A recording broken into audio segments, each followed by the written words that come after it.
O governo publicou hoje um decreto que define novas regras para o uso da força pelas polícias e proíbe o uso de armas de fogo em circunstâncias que não representem riscos aos profissionais de segurança pública.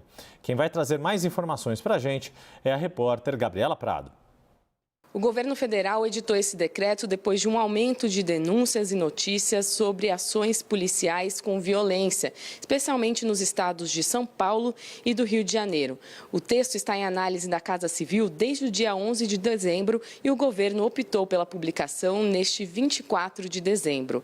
Apesar de estabelecer diversas normas, não há obrigatoriedade dos estados seguirem o decreto do governo federal. Mas a União condicionou o repasse de recursos para órgãos da segurança pública ao cumprimento dessas regras.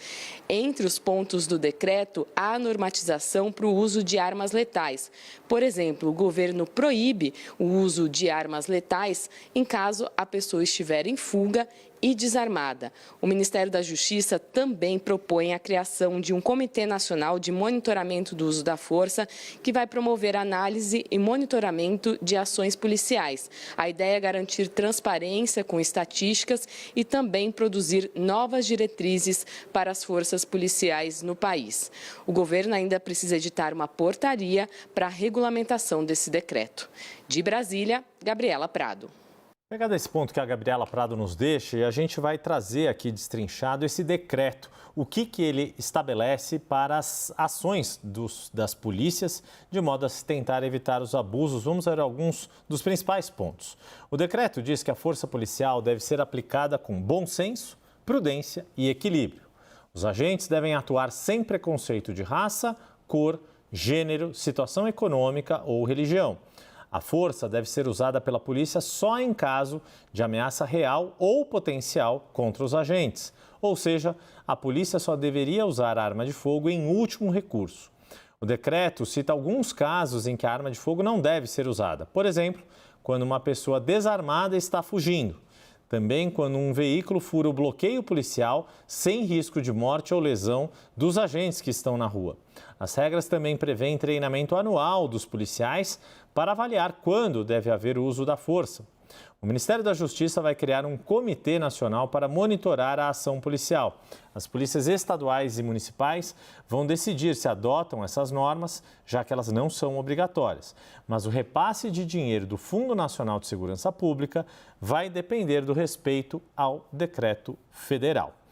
E a gente também tem repercussão desta medida junto aos governadores, que são aqueles que têm a responsabilidade mais direta. Um dos que se manifestou é justamente um dos governadores que mais tem também se vocalizado contra a PEC da Segurança Pública proposta pelo ministro Ricardo Lewandowski, que é o governador de Goiás, Ronaldo Caiado, do União Brasil. Ele se manifestou por meio das redes sociais sobre essas regras apresentadas pelo governo federal. Caiado escreveu, abre aspas, o crime organizado celebra hoje o grande presente de Natal recebido do presidente Lula. Um decreto que lhes garante mais liberdade de ação e promove o engessamento das forças policiais. É o modelo PT venezuelano que parece querer incendiar o país. O decreto impõe aos estados que, caso não sigam as diretrizes do governo do PT para a segurança pública, perderão acesso aos fundos de segurança e penitenciário. Trata-se de chantagem explícita contra os estados, que acaba favorecendo a criminalidade.